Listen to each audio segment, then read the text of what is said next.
Hello and welcome to the Planner Pals podcast, a podcast hosted by two true Planner Pals. My name is Mark and I go by Mark Your Pages. And I'm Jess or Jessie Corinne. And today we're talking about something that has been like a big struggle for me previously. And I think I'm finally getting to a point where I've got a system that works. And that is storage solutions for our stationery supplies. If you're anything like Mark and I, then you probably have quite an extensive collection. And figuring out how to store it in the best way possible is certainly like another hobby unto itself, I swear.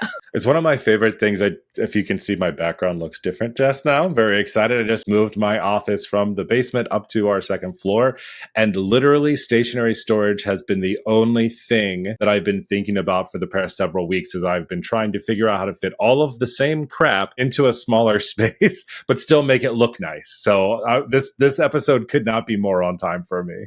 Yeah, no, I have very much appreciated seeing all of your Instagram stories and like having the little polls like, oh, do we do white hooks with a black background or black hooks on a white background? I'm just like, there is only one correct solution here. What are you talking about?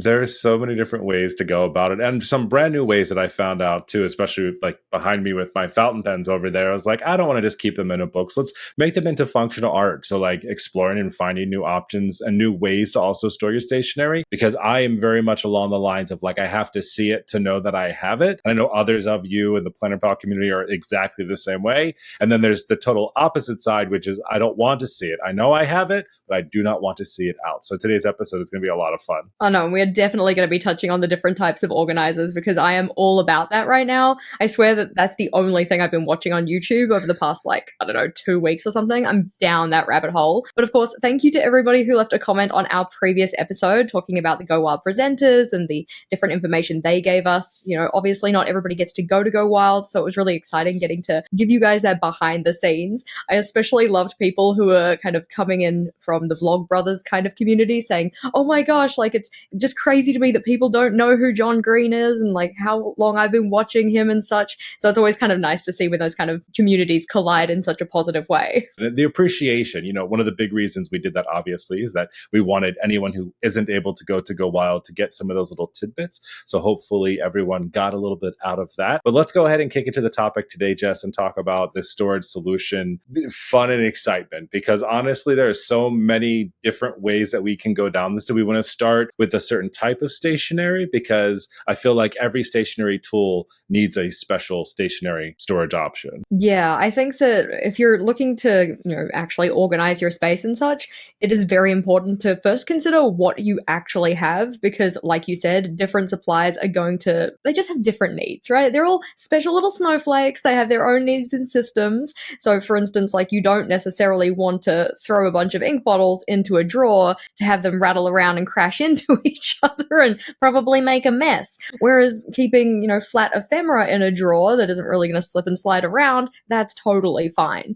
In terms of the stuff that I need to store, thankfully I don't really have the ink problem, but I do seem to have pretty much everything else. I've got, the stickers and the sticker books and the papers and the washies and the PET tapes, and then just like the notebooks because my notebook collection is quite large and that takes up a decent chunk of my storage. Yeah, and there's a lot of different ways to go about this. I mean, I'll just share a little bit of how I just went through this, because bringing everything upstairs from a basement that essentially was an unlimited space, but it was as much space as I wanted to use. And then now coming inside of this room, it's a lot more small. There's different ways to go about it, but what I found helpful, well, I did this in two parts. So it's going to be like good advice, but / bad advice. Because especially with the notebooks, I guess let's start there, because we both have an addiction. We both have a problem. Our collections are like right there next to each other. It's not a competition. It's actually quite sad, actually, how many we have now.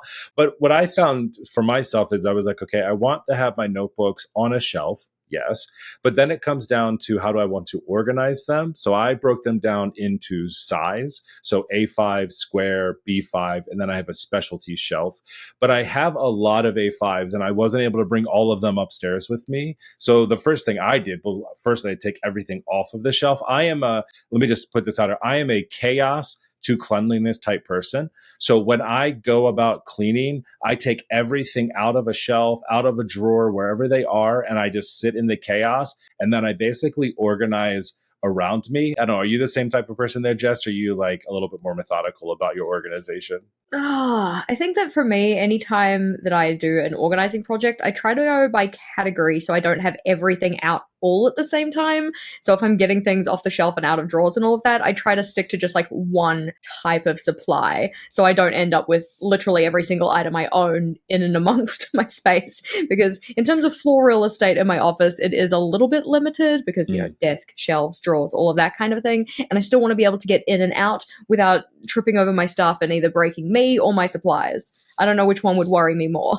I want to make sure everything stays safe. You're probably a little bit more durable. So I would say protect the stationery, you will heal. Yeah, exactly. It's like we can heal broken bones, but a ripped notebook cover, no, that's just too sad. It's too done. But yeah, a big part of mine was really getting everything off of the shelves. I did organize it by the type because I did realize that I was going to organize by size. But then I opened up every single box and I kind of did the, does it bring you joy method, essentially. And I was like, I opened it up and I was like, oh, it was a trip down memory lane. I was pulling out like OG Archer and Olive notebooks, like the very first Halloween collection. Those still make me very excited. I have some of the old, like the double key one, the snake, and then what was the other one that the bee, like everybody wanted that bee for so long. And I'm like going through them. I was like, these are collector's items. But once I went ahead and sorted them basically into 3 piles, I had sorted them into absolutely must have on my shelf and with me at all times.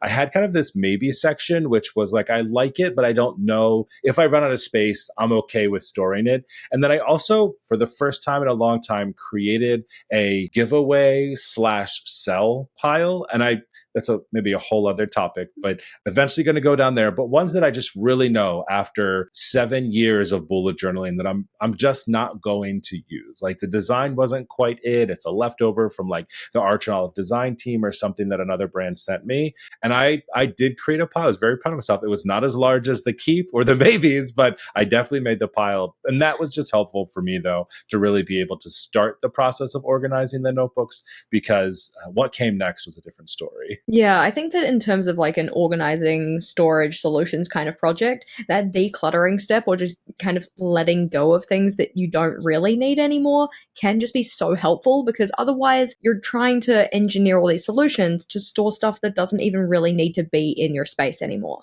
And the way that I like to think about it is in terms of, I do not want to look at my set of supplies, whether that's notebooks or any other kind of type of journaling supply. I don't want to look at those and feel guilty because I'm not using them. Like, I do not want to come into my creative space and be hit with all of these negative feelings because all of these items are effectively screaming at me saying, why aren't you using me? You haven't picked me up in 84 years. I thought you were going to use me for XYZ. Like, I don't need those kind of things. I don't need these items to make me feel bad about having them in my space. I would rather either donate them to somewhere else, hand them on to a different home, sell them if they're still good enough kind of items, so that then they can go and fulfill their destiny with somebody else who they can spark joy with. It's a very good point. I mean, even when I was putting that giveaway pile, like my wife probably took several notebooks, a number of people that she's been talking to at work, she's been just having conversation. And a few of them recently were like, oh, I'm big into journaling. And I just, sit down every morning and kind of write a few thoughts. And it was a perfect time because I was like, hey, I have all of these notebooks that I know that I'm not going to use. Do you think that they would want them? And she's like, absolutely. And she took them in and they were so excited, which made me happy. It was like, I know that I wasn't going to use them. I was a little bit sad that they were leaving me, because they've been with me for so long, but it was awesome to know that like someone else is going to use them. Like you just said, it's a really fantastic feeling and something that I think more people should be open to. Yes, let's not throw brand new things away. 100%, let's not do that. But who can I gift this to, especially if it's an unused notebook or other stationery we'll talk about today? Let me tell you how much Washi I give away on a monthly basis. Yeah, I think it just kind of softens the blow a little bit, especially because, if you've had things that you've held on to for such a long time, those notebooks in particular, those Archer and Olive originals that you're like, oh my God, this is like a collector's item now. Knowing that while it's sitting there on my shelf, it might look beautiful and I might, glance at it every so often and such, but it's not getting to do its job, because its job is to be used and to be written in. And I think the thing for me is that like getting into that like, oh, I can't get this again mindset. It's so special and so rare and such, and if I let go of it and then I want it at some point, then I'm never going to be able to get it back. First of all, I might be able to. I just might have to pay a premium for it. And second of all, like, I think it's okay because there are other notebooks that I obviously like more. Otherwise, I wouldn't even have this kind of like consideration point of getting rid of the thing. If you're considering getting rid of it, then you've kind of like already made the choice, I feel. You're just trying to justify yourself to keep it when you don't really need to. Beautifully said, Jess. I could have not have said that in a better way. That was so on point. And that just like, you said that and I was like, you're right. I wasn't going to use that, even though it was a collector's item. Yeah, I think that's even the thing is that sometimes we have them, and because we have this like special attachment to it because it feels special, like it's a collector's item and whatnot, then we feel like we can't use it until we have that perfect situation where we could. And I don't know if that situation is ever going to come up. You know, some of the notebooks that we hold on to, because now we're talking about notebooks, some of the notebooks we hold on to, we feel like that we have to get like the perfect solution for it. Like, I need to use this for the perfect thing, otherwise it's wasted. And I'm like, well, right now it's being wasted because you're just not using it. When I was going through mine too, I was having all of these like reminiscent thoughts of that. I was like, oh, I saved this notebook because I was going to do this thing, but I never actually did that. I mean, the other thing too, I realized how many like R&D notebooks I actually had, a lot more than I thought that I actually did. And the other thing I had to realize too, especially with like Archer and Olive or any of the other brands, most of them have over 150 pages in there, right? And that was the other thing too, is I was like, if you have like one idea for a notebook, like I also had to think to myself, was I or am I actually ever going to do more than just that one idea in there? Because to make a notebook solely like a topic notebook, I mean, there has to be some intentionality behind that, and you have to follow through on it. And I'll tell you, there are a number of notebooks, Jess, where I was like, oh, you are now my Swatch notebook. I found 3 different notebooks that started a Swatch notebook but never followed through because I like found something else that I thought was going to be better. Like I started with an A5, but I never fully figured it out. And then I was like, oh, I have this traveler size notebook. That's actually a better size for it. And I started inside of there. And then I found like a disc bound one that I was like, because I can move stuff around, I was just like, oh no, we need to pick one and get rid of the rest or use it for something else. Yeah, I also find it hard to let go of the half-used notebooks because oftentimes they are now reference materials that I use on the channel. So it's like, oh yeah, I have an example of a layout where I did A, B, C, and it's, you know, the first 3 pages of a notebook have been used because I needed to set that layout up for something. Thankfully, for the most part, with my R&D journals, I do use them to completion. There might be like 1 or 2 pages kicking around in the back because I'm waiting for the very specific video where I only need 1 to 2 pages, which doesn't happen very often when I do an ideas video. But I think that outside of keeping those ones, and I also like to keep the ones that I have already used to completion in terms of like daily bullet journals and such, my unused notebook collection is upsettingly large, and I'm actually like getting to a point where I'm excited to let some of them go, which feels very strange because I know that I'm a bit of a notebook hoarder and it's like, oh God, precious, keep it like a dragon. Especially when you're trying to complete your rainbow out, you want to make sure that you have a nice gradient. So you've been picking up notebooks here and there to make sure that the color transition works well. But I've gotten to the point where like, this is looking great, love the rainbow. This is looking good, love my specialty collection. But I also have over 100 notebooks just sitting in the shelves behind me over there that just, they don't see the light of day. Mainly because they get like sun damaged and I don't want them to, but it's like you're just taking up space that could be utilized for other things. Well, that's actually a really good transition to move on between the organized, decluttering, and then moving into like this storage/display space, because like you just said, you have your notebooks out, colors, specialty displayed. I'm kind of the other way about it, where I use the box cover because I'm not ready to put the notebook out yet. So like my method is always, once I use a notebook, the box gets tossed. So it's kind of this like moment to say, okay, you no longer are brand new. You are being used for something. You will now go on a shelf for used or R&D notebooks. So I have a whole shelf just for that. But I really love the covers of a lot of the notebooks too. A lot of them are very pretty. We know like Archer and Olive has been adding designs to the spines, like what you have behind you, and you can see those, and like those look really nice on the shelves. And for me, especially looking all the way back to some of those first ones, they're just white or black boxes. This is like way back when they didn't have anything specialty. And I was like, those actually don't look very cool. Like the notebook inside is neat, but the box itself is kind of boring. So when I started setting up my shelves, it was really focusing on two things, which is one, what looks great facing out when I see it or if other people see it, but then also like hiding the other things behind it. So one of the things that I do is I do set them up horizontally across my shelf. But if I really like the cover and I also need a bit more space, I also stack them kind of front to back as well, because that gives me more space. It's like, I think, what did I figure out? I could fit 11 notebooks across, but I could also fit that many back. So it was almost like you kind of take up like 3 or 4 notebook spaces. You give yourself extra space.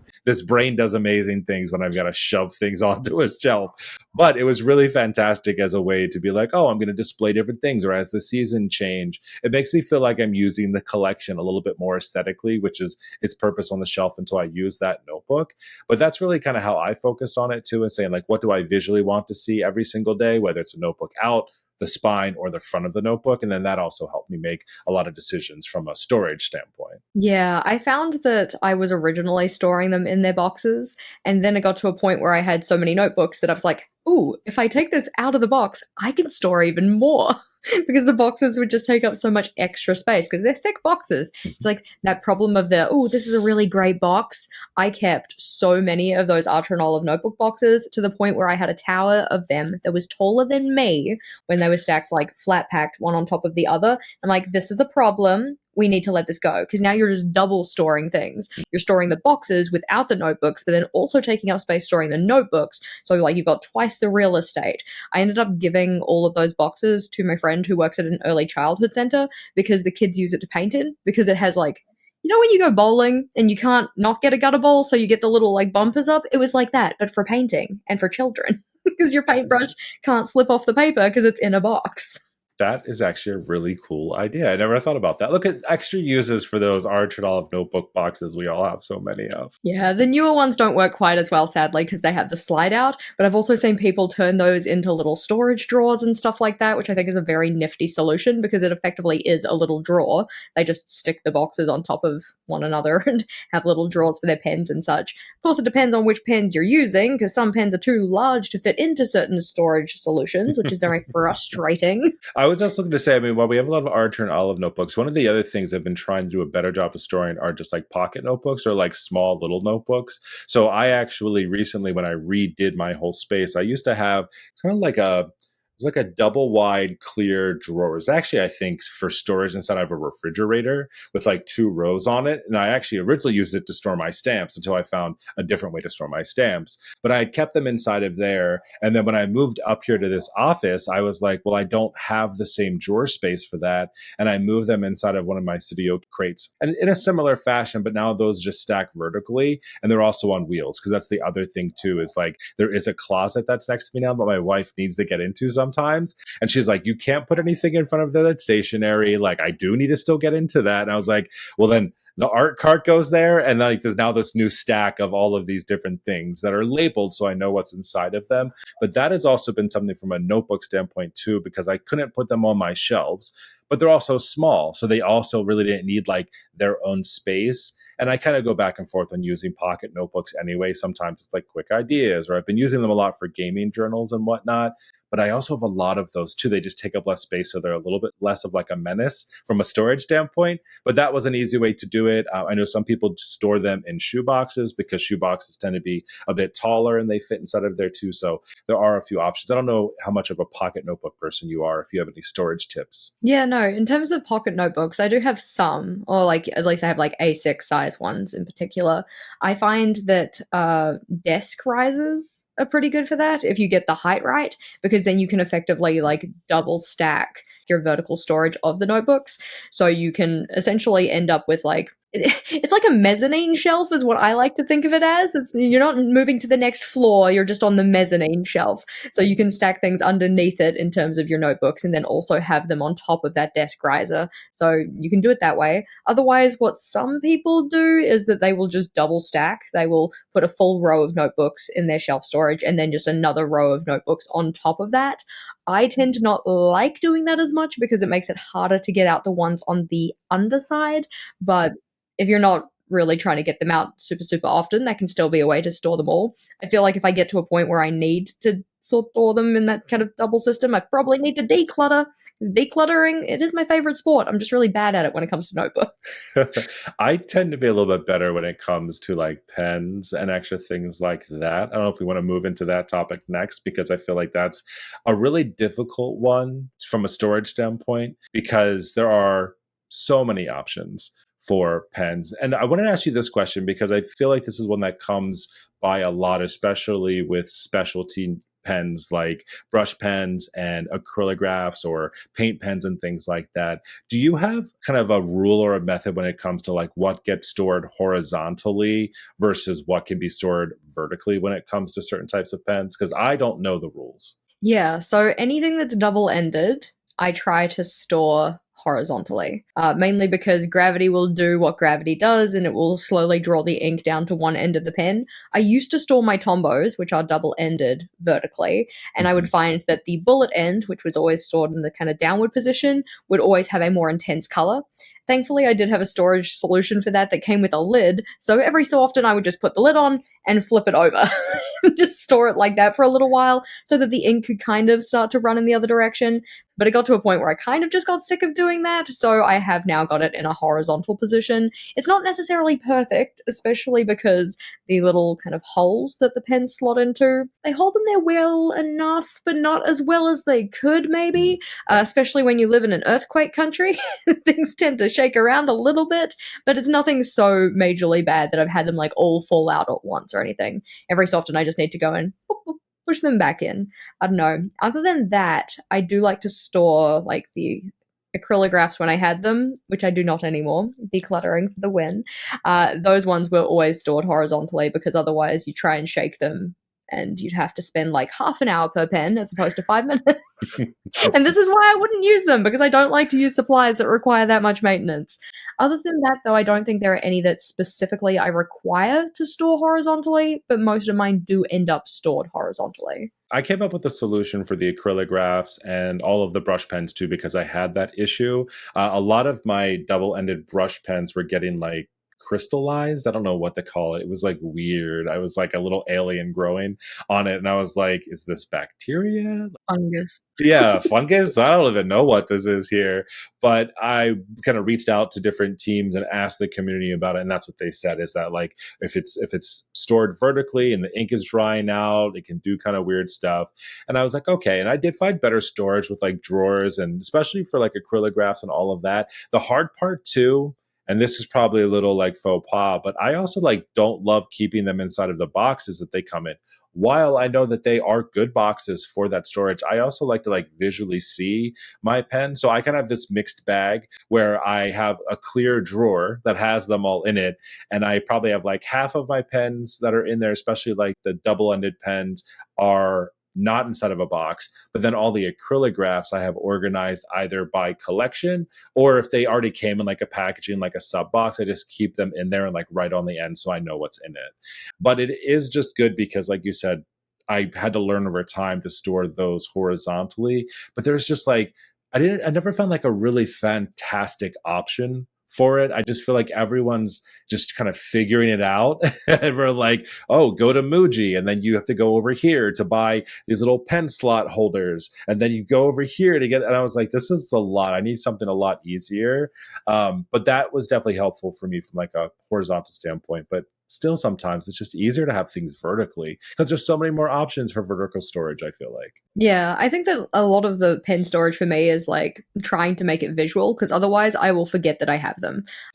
I've been very much into the idea of like visual versus non-visual and macro versus micro organization in terms of supplies. Hmm. So, for instance, visual means like you can see it, Godoy, and typically you can see it in such a way that means that it's going to be readily available, like it's in your line of sight, as opposed to visually appealing in a closet that you close and is like hidden away type of a thing. So visual versus hidden, and then macro versus micro is more about like, do you need very specific tiny categories or do you need like quite large categories? So are you doing like acrylographs, calligraphs, super tips, like all of that, or are you doing pens?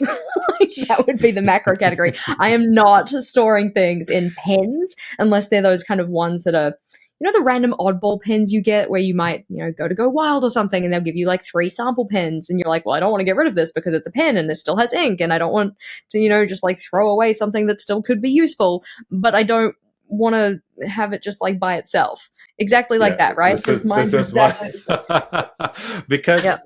I have, yeah, because I have like special pens. I mean, for instance, I mean, I basically built my entire studio around my fountain pen wall that's behind me now, right? I have all of them in there, and it's like they're on display. That's where those go. And then I also have behind me too, called Hive Keep. It was a brand that makes these. They're actually made for like tattoo ink, but they also can be used for other storage too. And I got those because visually they look really cool, and they organize in that micro version that you're talking about, because each hexagon only fits so many pens. And what I've done essentially is I've gone through and I've pared down and organized things in there by that. So it's like my first row is like pens that I always use or like will easily grab. Like you said, that visual, need it in a spot so I can grab it easily. And I have mechanical pencils next to that. And then from there, I kind of just built out, because I also like to keep things in collections by brand. That's also a really big thing for me too, because I feel like often when I'm like, oh, I'm going to grab this, I feel like I have to use the whole brand of like the colors or whatever it is. I don't have to. I'm not like sponsored by anybody or whatever, but I feel like if I'm going to use like a zebra pen, then I have to use the zebra mild liners, and then I have to use the zebra other things, because it just feels like a little family. But realistically, that's not how I think a lot of people necessarily work. And you don't always have all the products from every single brand too. So I think it's like an interesting way to look at it and think about like, well, what do I need accessible? Like you said, what looks nice, especially if it's colored tips of things. So it gets to be a lot. Tell us about how you store your things that aren't just in pen boxes. Yeah, because I do not like keeping the pens in the pen boxes. Again, if I can't say it, then I'm not going to use it type of a thing. My pen solutions are not ideal, and I know it's in part because I need to do more decluttering of my pens. I did recently do a declutter and actually got rid of a good chunk of them. I was very proud of myself. There's still more work to be done, but I kind of like I like to double dip, I swear. Some of them I will store by brand, like the Tombos, they must stay together. They have their Tombow carry case, that is what they are in. My Statler Tri Plus fine liners, they will be together, they will be in their little buckets and such. Anything that is from Zebra is usually in its own collection if I have the full collection. So like the mild liners, they are in their own space. I have the click arts in their own space. I have my Crayola Super Tips in their own space. All of them rainbow ordered because I'm pretty like that. A bit of a stickety biscuit when it comes to the visuals of it. But all of those kind of like smaller collections or one-offs, they get stored by color instead. So I have all of these little plastic drawers, like the acrylic clear plastic drawers. I don't want any cloudiness in the drawer, except for one of them that I intentionally cloudified, but that's not for pens. And I like to put them all by their color family. So I've got my little red drawer and my orange and my yellow. They look beautiful, and it means that if I'm looking for a particular color that's in terms of like a ballpoint pen usually, I can just go to one of those drawers and I know what I'm going to find there. It's interesting. I always thought about what if I did break them apart and do them by color, because I feel like often that's kind of what you're looking for. But so many of the sets already have all of the colors. So it's like that push and pull between like, do I need a certain shade or a certain piece? And that's where I feel like those swatch books come in really important too, because often you either forget like what it writes like, or sometimes the cap color is not the same color that comes out of that pen. And that happens a lot for me. And it's very troublesome, especially as someone who's color deficient. Like I rely on colors, well, specifically color names and like colored numbers of things to help me out if I'm trying to find certain colors. But like I can see color. So if I'm like, oh, this is a green pen or marker, and I bring it out and it's like, actually no, that has more black in it, or I don't even know. It happens a lot with the Archer and Olive brush pens, let's just put it that way. Then you obviously haven't tried the Ohuhus or the Crayola Super Tips, because they are notoriously poor. Like, great in terms of a budget friendly option and such, but in terms of matching caps to colors, no, no, no, no, no, no, no. So it's hard to kind of count on that. So I think it is very much like those swatch books are important. But I do think it's a lot of fun to organize. I mean, when I sit down with all of my stuff, and I just did this again, even though everything was already in the container when I brought it up here because it was easy to store, I still took everything out and I cleaned inside because I was like, this is a fresh start space. So like, let's do it. And like putting them back in there. And I did really think about like, what am I using and what am I not using? And I did have a separate bin that I took to work. My my friends at work love me because anytime I declutter, they get all of it. And they're like, why are you bringing more mild liners this time? I was like, because I already have like 3 complete sets. I don't need any more, but I get them so often. But it was just like, do I use these also? And my wife gets mad at me because I also take out like pinks and purples and like a lot of pastel colors because I don't typically use them in my bullet journal. And she's like, why are you giving me all of your pinks and purples? And I was like, I just don't use pink and purple. So like, why am I going to store it if I'm not going to use it, is my thought process.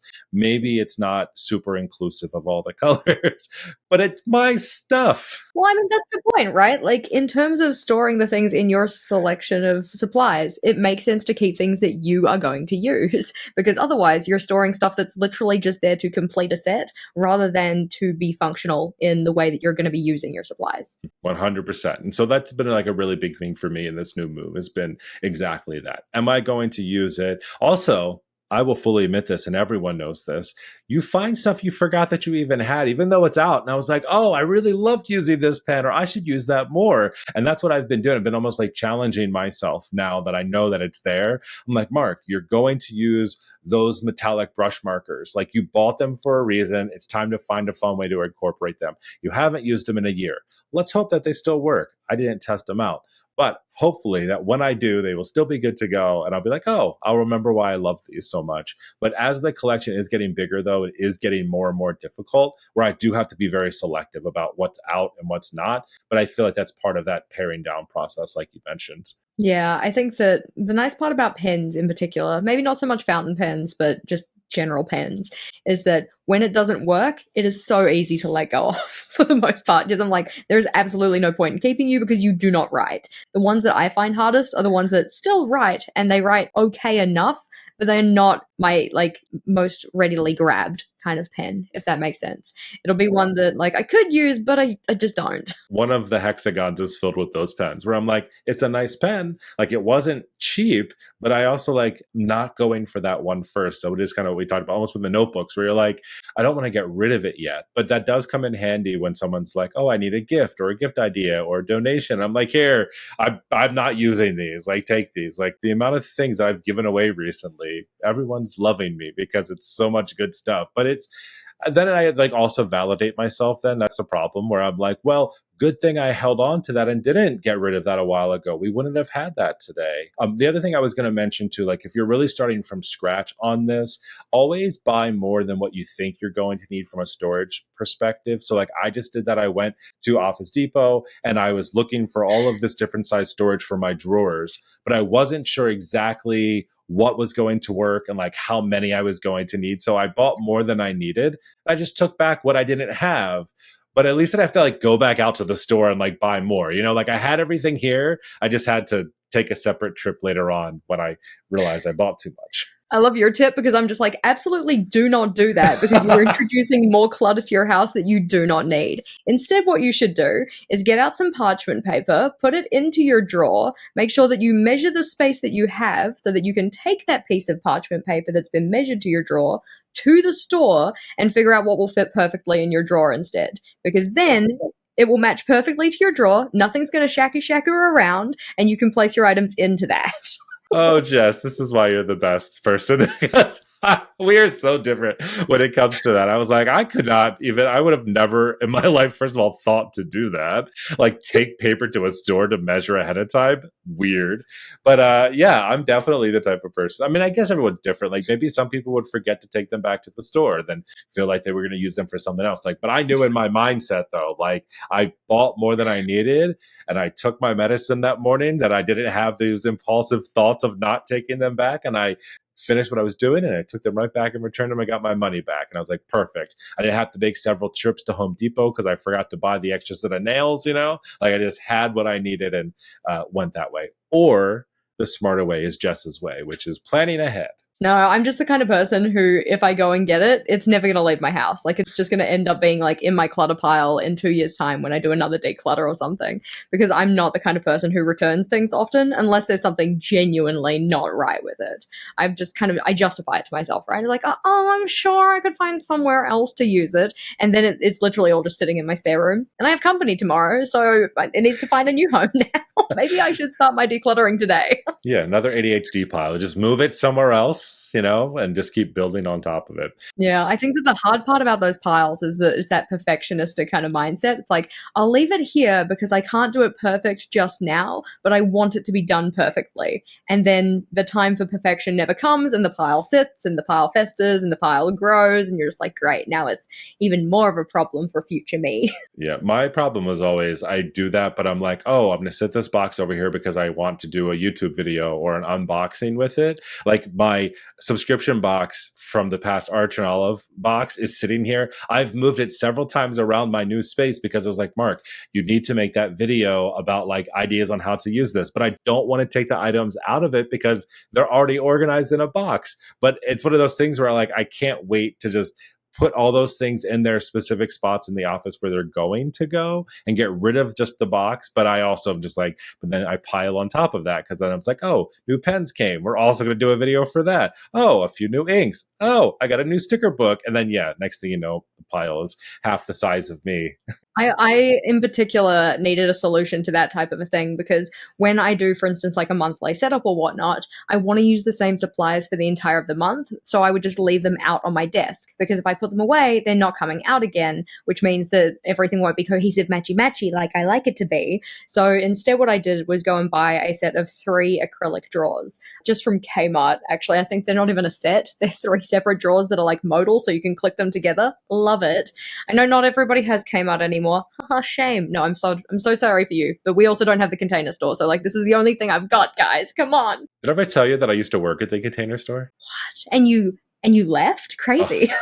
Well, no, I loved working there. Talk about organization. I mean, it's literally is a passion of mine. First, it was the most amazing place to ever work, hands down. Like aside from my career that I have now, that was an amazing retail job. But I also used to be like an alpha designer. So I used to design the closets. Like that's another big, exciting part of my life. But I love finding solutions to people's problems and my own as well, obviously. And yeah, that store is just like, it is drugs for people that like to organize because you're just like, oh, over here or go over here. Like over behind me, I have one of these like spinny things for inks because I was like, I want to display inks, but it's not ones I have it all the time. I was explaining to the person that works there. And we went on like a treasure hunt around the store. And I was like, this is what I loved about working here. When someone comes to you with a problem and you're just like, okay, let's solve this together.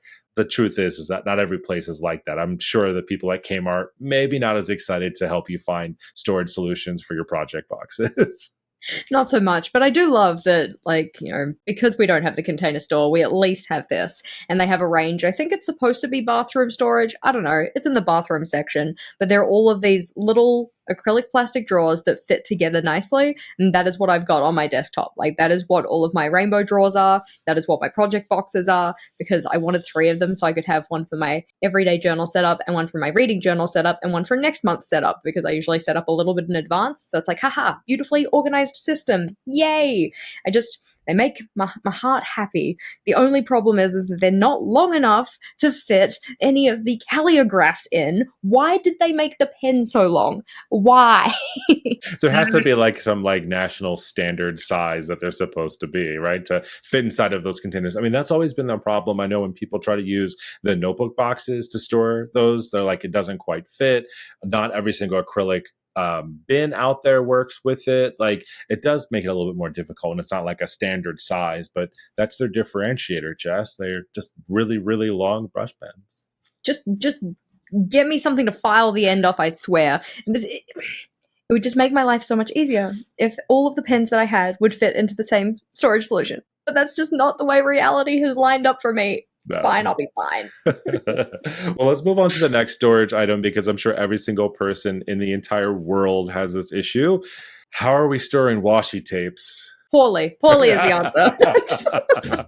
I know some people are out there like taking the washi off the roll and putting it onto cards and such, and I can understand that will definitely save you space, but heck to the nah am I going to do that. Wait, what? There's another option of storing washi than just on a roll? Yeah, people get like a little plastic card, notably not like this one, this is metal, and they will just stick one end of the washi down and then wind it around and around the card, you'll end up with a washi business card effectively. And they'll usually fit maybe 3 or 4 different designs on there if you're going with the regular, 1.5 centimeter wide kind of ones.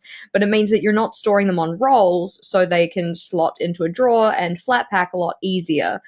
Whereas the rolls obviously take up a little bit of extra space, and a decent chunk of that space is wasted because there's a big hole in the middle of it. That I've seen people that give like little washi samples on those cards, but I've never in my life thought about like converting washi rolls to those cards, like whole washi rolls. Yeah, I think that also, if you think about it in terms of the samples, and maybe in terms of how long a washi roll actually is, when you wind it around for the entire roll, obviously it's going to get a little plump, which is fine. If you're going to use it all, totally fine. But it can also be a nice way to just take what you need and pass on the rest of the tape. I find that with a lot of the tapes that I have in my collection, I'll use maybe a third to a half of a roll, and by the point of getting to that, I'm like, I don't really need this anymore. Like, it can go and live with somebody else because I've used it to the extent that I want to. That's interesting. Yeah, a lot of my storage for washi is varied. So when I got I forget how to pronounce it, but the pegboard from IKEA that's behind me, I was thinking of potentially a few different ways to organize it there. And there are a lot of different solutions with like shelves and stacking. I ended up with these little elastic accessories that come with this, and they're kind of hanging on there, almost like garland in a way. The same thing as I talked about before with the notebooks. Like I was picking ones that I use often to have up there, right? That way they're there, they have a purpose, not just visually look cool, but they also have a purpose because I'll use them. Now, everything else I kind of have in 2 different spots right now. One, on the back of my art cart, there was an accessory that you could buy that have these little hinges on it. Maybe it's used for other things, but I used it for washi tape. So I still have probably another third of my collection on that right now because that's where they all were before they moved to my little garland hangers. But then I also just have a box of washi. It's just one of those collapsible boxes. And it's like a miscellaneous bin at like the art and craft store because it's like stuff that I don't want to get rid of because I could potentially use it, but it's also not my favorite stuff also. So I also will grab into that. I just did that tonight. My wife was going to a friend's house for a game night, and she had a notebook that I gave her and a pen I gave her. She's like, what else? I was like, please take some washi. Like, I've got a ton of it. I just like brought the bin up and she picked through it. And I do that with work too. If it's stuff I'm just not sure about, I just take it there. But I definitely like the idea of that. I know some people do them with those clear drawers as well. I have actually, oh my gosh, I also have a clear drawer that I haven't emptied that's down the basement too yet. Oh my gosh. Oh no, too many. For my tape storage, I just do them in drawers. The drawers are quite shallow, so it's kind of like just one stack high, I guess. Okay. And I arrange it so you can actually see the design of the tape. I'm not stacking it kind of like, face down or whatever. It's going to be sunny side up so you can see it. And I do try and arrange it so that they're all in the same orientation. And I in particular try and arrange it so that they're not going to roll back and forth. They're going to roll side to side because I don't want to open up the drawer and have them all roll to the back of the drawer where I now can't see them anymore. The only main organization that I have in there is one, splitting it into washi versus PET because I want all my PET tapes together and all of my washi tapes together just because they do kind of serve different functions for me. And then the second level of organization there is having all of the black and white ones together, which are typically like the black and white grid ones or like anything celestial or such. Main colors are black and white. And then the other space is for anything craft, tan, neutral kind of colors. Everything else is just like a find a space that fits type of a deal. It's not the perfect solution, but it's the one I have at the moment. The thing with the drawers, I did think about that, but the problem I was having is that I couldn't figure out how to like keep them like contained to their washi width so that they weren't doing that. I mean, I know there's definitely like drawer dividers and things like that I would probably use, but I did have one of the shelves I got up here is like, it has a lip around it. And I was like, oh, I could use that. But when I loaded them in perfectly, it looked really nice. But then as soon as I like picked it up and moved it, by the time I got it onto the board, they were scattered all over. And I was like, this is like, it isn't even organized chaos. It was just chaos in a bin, and I couldn't do it. I took them off, and I was like, no, this isn't what this is for now. I can't. So I just put them back onto that little like vertical slider. Yeah, I find that using kind of drawer inserts, which I usually just use the Ultra and Olive boxes because haha, why not? I have them. So anything that I want to kind of keep contained and together, I'll put into those. I do also know that sometimes people get those actual separators that like you can extend to the exact width of your drawer or length of your drawer, or you can just use dowels like wooden rods, and they don't even need to be threaded through the washi. In fact, don't, because otherwise then you can't get anything out of the drawer, but you can use it to kind of make lanes or channels that your washi won't roll over because there's kind of something standing in its way. That can be one system. I kind of want to get some for myself. I haven't done it yet. At the moment, I am just using all of these little boxes as drawer inserts. Very cheap. Well, I guess you could say very cheap. If you just bought the notebook for the box, no, not so cheap. But given that I bought it for the notebook, very cheap. So it's a solution. It's not a perfect one. It's not like the most aesthetic, but it works. I thought about also, I know a lot of people on, I've seen people buy on Amazon. They're similar to the stacking shelves like you talked about, but they are kind of like tape dispensers. So you like stack your washi up on those and that way you pull them off, but they have the like serrated teeth on it. And I'm not about serrated teeth for my washi. I need a nice clean cut. But I did think about that as well, because that way like you can stack them and you can still see the design that's on them. And then you could just kind of like build them out. But I think in my mind, though, I really just decided like I'm not going to be that type of washi person.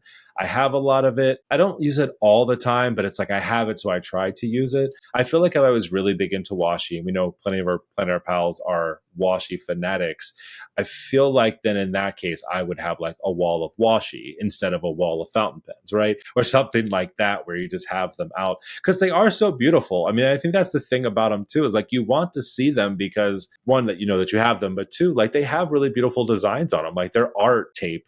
So it's just like you want them to also look really pretty too, which I think just adds to like finding the right storage for them. Or again, if you're just putting them inside of a box, but you can't see them, it's like then making sure you're labeling them the right way. And it gets to be complex, but definitely was curious. And I got some good tips from you there, Jess, on how to potentially store some washi outside of just like the bins that already exist. Or again, just like hanging them like garland around your art space. Yeah, I think that the macro versus micro storage also comes into it because you have some people out there who have very extensive washi collections because that is their thing. Like that is their supply that they love to collect. So they will have, you know, their section of stars and their section of bows and their sections of reds and oranges and yellows and all of that kind of a thing. Whereas for you, notably, you don't use washi quite as much. So just having this is my washi bucket, like that might be sufficient. Like provided you can remember what's in there, which, you know, when your collection starts getting too big, it can get a little difficult, yada yada. But not all storage solutions are going to be exactly right for everyone, and that's why it's good that we have options like the little dispensers that you were talking about before. Some of the tapes that I previously purchased did come on those, and while they were very handy for being able to, you know, just get a little bit of tape off or whatnot, you also had to be very mindful of how many you had on there, because if you stack them too close to each other, because they are sticky, they stick to each other, which means that when one rolls, the others roll at the same time. You're like, no, no, no, no, not all of you, just one tape, thank you so much. And also if you wanted to change them out or anything because, I don't know, your preferences changed or one of them ran out or anything, you have to like take all of them off. That was the biggest issue that I foresaw with these garlands and such. It's like, okay, I want that tape in the middle. So I have to take the whole thing off and then take all of these ones off so that I can get that one tape out so I can put everything back on so I can hang it back up so I'm not making a mess of my floor. No, too much effort. Not going to be for me. I mean, that's how the accessory holder on the art cart is. You have to, if I'm like, oh, I need this one in the middle, I like take them off as like a sleeve to get one off and put them all back on. And I'm usually really good about doing that and making sure because I don't want it to be a mess, but it's definitely not the easiest. Some of us have smaller hands. It's hard for us. Yeah. The struggle is real. So for those ones we feel like we maybe have an okay hold on, maybe not the perfect solution, but still a good enough, what would be the biggest problem area you find in your storage for your supplies? Oof. Well, we talked about all the big ones, like washi tape was kind of the one in there, but I would say definitely my ink collection because none of those bottles are always like a standard size. And so you have like really fat ones and thin ones and all of those types of things. So for a really long time, I was just kind of like stacking them on a desk. And because I like displaying things, eventually I got to a point where I was like, okay, I need to find like a really good way to do this. And a lot of the, you know, container store options at the time were essentially like pantry storage that only had like 3 shelves, but they were deep ones, right? So it was like you could probably fit like 3 or 4 cans on a shelf and then stack them. But when you have inks, like I want to be able to see them and pick them out. So that wasn't it. So I did a little bit of research. I actually ended up finding the ones that are multi-tiered, but they're for nail polish. So essentially, it's like an 8 tier or a 5 tier one, and they're fully clear, which is what I wanted anyway. And you just kind of screw them together and they stand on them perfectly. And I was like, oh, this is fantastic. And then I was like, wait a second, what if I flip the shelf upside down? Because on the ones that I have, it has like a lip on the inside. And I was like, oh, because sometimes if I go to grab an ink and it like taps another one, it's like dominoes. It's the scariest sound ever in the entire world. And so for some of them, like Ferris wheel press, for instance, they're a little bit thinner bottles. They look very nice, so I want them out. So I was able to flip that around and they fit perfectly inside of there. So they're like somewhat contained. And so I have 4 of those now, and I'm not going to go beyond that. But then it was funny earlier when you were talking about like the mezzanine shelves and like doing that. That's essentially what I've also done. So all of my inks are on those stack shelves, but I also have ink samples. So they're, smaller bottles of those. And so I do have ink sample holders in a lot of different varieties. And that's what I did. I created a stack shelf. So all of my pens sit on top. And then in that little under mezzanine area, that's where all of the samples go. So they have a place, they have a storage solution and how they're going there. But it took me a while to get there, a lot of trial and error where I was like, okay, pile them all in here, or do I keep them inside the boxes? I know a lot of people that have Ferris wheel press inks will keep them in the boxes because the boxes are also very beautiful and they have the details of the ink on them, but I wanted to see the ink. But again, this is years of exploration and trying things and reusing them. It's definitely not always recommended, but I had to go through that. And now I love telling people because they'll see that and be like, Mark, how are you displaying all your inks? I'm like, oh, here's the Amazon link for these nail polish holders. That's perfect. And I tell them my little tip about flipping the shelves over if they want to store them inside of. But what's your problem area, Jess, that you're solving for yourself or not solving yet? The solution is coming. Solution pending, but mine is gonna have to be stickers. Like pens also only because I need to declutter some of them and some of them are too long, but it's fine. I'll figure it out one day, eventually, maybe. I don't know. Anyways, so stickers, on the other hand, I think the hardest part here is just that, like, I really want it to be a one and done solution. I want it to be like a one size fits all, and it's not gonna happen because the stickers are different sizes and they different shapes, and some of them are in books, and some of them are in packets, and some of them have backing on the packet that shows you what all the stickers are, and some of them don't. And I'm just like, ah. So my current solution for that has been actually moving my journals out of my art cart and keeping my sticker books there, because then they're here and I can see them, and I've got them rainbow ordered because I'm that way inclined. That one's been quite good so far because it just keeps them kind of like front and center. Like you can see it, you might actually use it. In terms of the individual packets of stickers though, I'm going, or attempting to build out, I suppose, attempting to build out a storage solution that is sleeves, like plastic pocket sleeves in binders. I just don't have enough binders because as you start to add stickers to them, the binders start to get very chunky and full, so I have required several. Originally, I had bought an A4 size one because I'm like, oh, this is going to be nice and big. I can have heaps of pockets. I can fit like plenty of stickers in there. But then, of course, gravity being gravity, all of the stickers slip to the bottom of the pocket, so those parts get really, really chunky, and then the top's just like skinny mini. So the whole thing is like really not well distributed in terms of sizing. But maybe I just need a more robust A4 sleeve holder. That is definitely what I need, because the one I have is one of those like El Cheapo ones that like it does the job and it clasps together just fine, but given the number of stickers I have, it's struggling. It is under the struggle bus. It got hit, it's under the bus.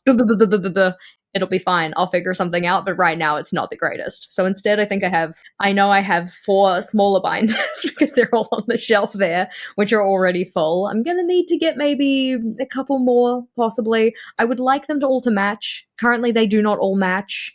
It does not make my heart happy when they don't match, but I need to find the right binder first, and then once I've got the one that I like, I can get matching ones, and then I can declutter the ones that don't match. That is my current plan. We're getting there slowly, but it is a stressful process.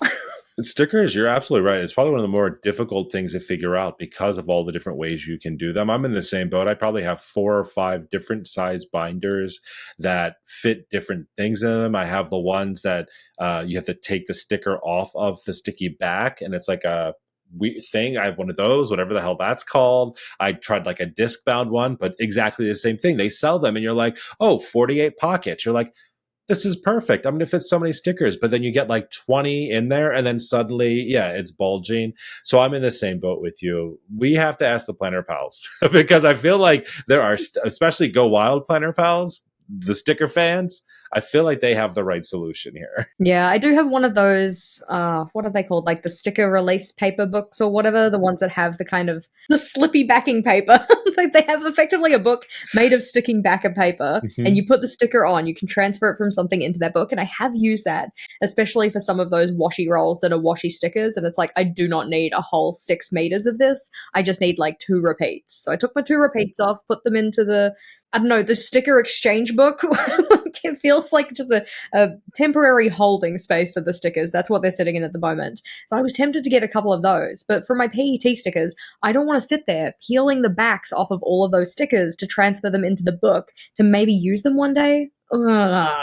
It's just, I mean, it's a good idea in theory, but you're absolutely right. It's like a total not great use of your time. Like, unless you really were like sitting down, tackling that, and you're like popping on a movie or something as you're just like wrapping or cutting up and doing that. But otherwise, I feel you on that. Well, Planner Pals, let's ask you where your current stationery storage pain points are right now, because as we always talk about, the solutions are in the comment section. Other people are here to help solve your problems. So let us know down below where your current pain point are. Whether you're watching this on YouTube, drop it in the comments. Of course, you can always hit us up on email, plannerpalspodcast@gmail.com, or visit us over on Instagram at plannerpalspodcast and let us know what those problem areas are. I would love to hear about what you're struggling with, mainly because we just love to help. And also, I know other planner pals out here want to help you as well. Please help me. My stickers need assistance. But in terms of our next episode, we're going to be having a further look at stationery supplies, and in particular, our biggest problem areas when it comes to collecting them. You know, thinking about the things we have in our stashes that maybe we have collected too many of. Emphasis on the maybe, all right? We're not saying it is a problem, but it might be like a genuine problem. I'm really interested to get into that with you, Mark. And as always, thanks for watching.